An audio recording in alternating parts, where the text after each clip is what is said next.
We begin, though, with a vote that just happened on Parliament Hill. Opposition MPs are all calling for the removal of David Johnston as special rapporteur and demanding a public inquiry into election interference.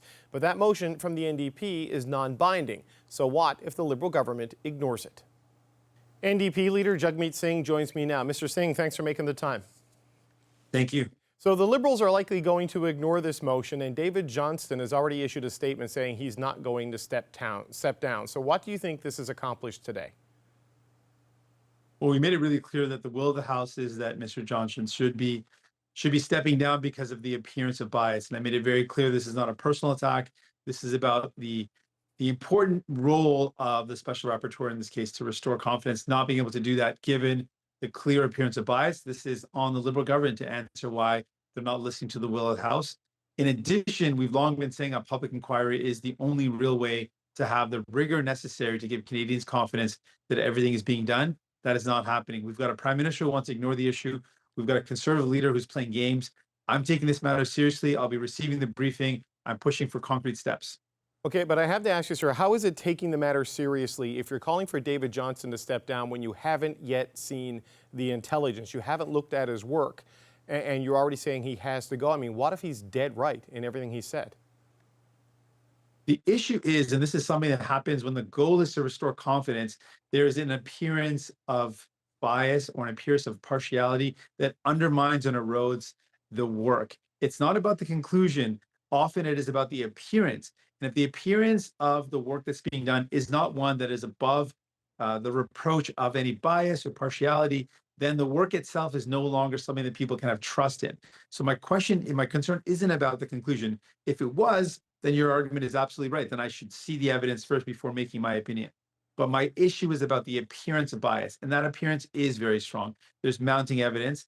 And then we couple that with what I think is the two most important pieces of bias. One is the fact that the chief lawyer, the lawyer that was present when I met with the special rapporteur, the lawyer that was involved and engaged in assessing the documents and the information, is someone who's been donating to the Liberal Party in every election since the early 2000s.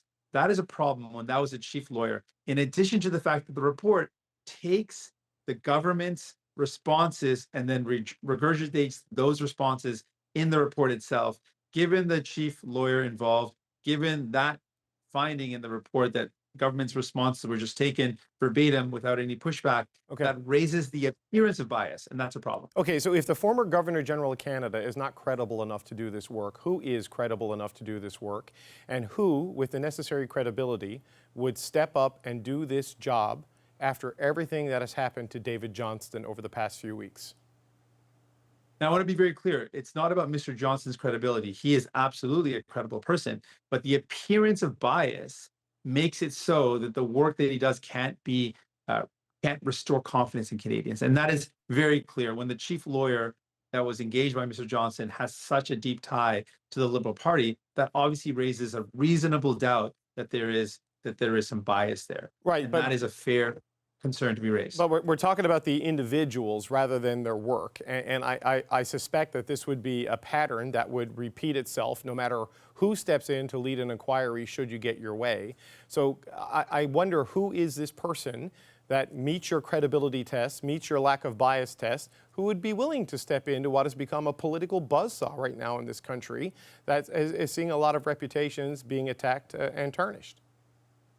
Well, again, let's be very clear. It's about that bias that's very clear when you've got a Liberal, someone who's donated to the Liberal Party in every major election. I mean, that's a reasonable thing for people to say, well, I'm concerned if that's a chief lawyer and that person is a Liberal donor for that many years. Yeah, that's a bias there that we're worried about. That's a reasonable thing. So what I would suggest is why the public inquiry is better than a special rapporteur from the beginning. An independent judge who has someone like in the Rouleau Commission, Justice Rouleau, except for the most extreme people, was someone that people were able to look at and say that that was a process that was reasonable, it was thoughtful, the evidence was heard, and people accepted that finding. That's what I would expect. The same type of process, an independent judge in a public inquiry context where questions are asked, where multiple lawyers are cross-examining the witnesses.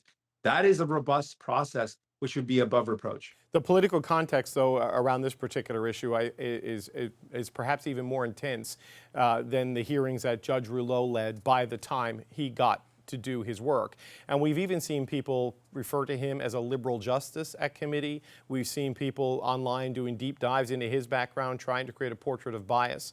I mean, what confidence do you have, given the political intensity around this, that even a judge would be acceptable to all parties? Because there's going to be a deep dive into the background of anybody you pick, and people will seemingly find the smallest thing to the biggest thing to try to discredit anybody who leads this process. Well, in the case of Justice Rouleau, it didn't stick because it was not reasonable. Those attempts were not actually founded in any really concrete way. And so that's why it was not something that actually withstood that scrutiny. It was not something that actually held up. And like I said, except for the extreme examples, most Canadians looked at that and thought that was very reasonable. Right. I did as well. The difference here is that there is really clear evidence. There's clear evidence. Like, you can't go more clear than the chief lawyer, the lawyer that was present when I raised my concerns directly to Mr. Johnston. The lawyer that was there was Ms. Block, and Ms. Block can be an excellent lawyer, but in a case where the question is, did the government do enough? Did the government do enough with the information that they received? What was the assessment of their decision making? The chief lawyer, being someone who's a liberal donor, is something that does naturally and reasonably raise concerns. No, I get this that. This is not a fishing expedition. This is a very reasonable concern. I get that, but it was David Johnston who drew the conclusions, not as chief lawyer, right? She provided function and support to him. We have a statement from David Johnston today saying, "I deeply respect the right of the House of Commons to express its opinion on my upcoming work, but my mandate comes from the government, and I have a duty to continue this work until the end of my mandate." So he's not going to quit based on that. So you have the confidence and supply agreement. You meet with the Prime Minister on a somewhat regular basis to deal with this. Will you ask Justin Trudeau to fire David Johnston? I will raise it personally as well. I'll raise it with the Prime Minister that I respect Mr. Johnston, but given the appearance of bias, he can't continue to do the work necessary. It will not be able to restore confidence in the process. And I'll continue to apply pressure for a public inquiry. The public inquiry provides an option that goes beyond the special rapporteur because it allows for the independence of a judge to make decisions. It allows for the rigor of cross-examination of witnesses, and it allows for a public element that provides insight into what's going on so Canadians can have that confidence. We've heard from a former CSIS counterintelligence officer that there are safeguards we can take to ensure that sensitive information isn't disclosed. We saw that happen in the Rouleau Commission. Really, a public inquiry is the way to go. And Mr. Johnston is not at fault here. This is a decision made by the Prime Minister. The Prime Minister should not have gone down this route of a special rapporteur. I told him that directly. I'll tell him that again. And now, given the appearance of bias, Mr. Johnston is no longer able to fulfill the responsibility, which is to restore confidence. When the appearance of bias is so strong, it undermines the work. And it's not Mr. Johnston's fault. It's the reality of this appearance of bias. It is something that we can't overcome. But so as a final point, if Justin Trudeau doesn't fire David Johnston and David Johnston won't step down, what do you do?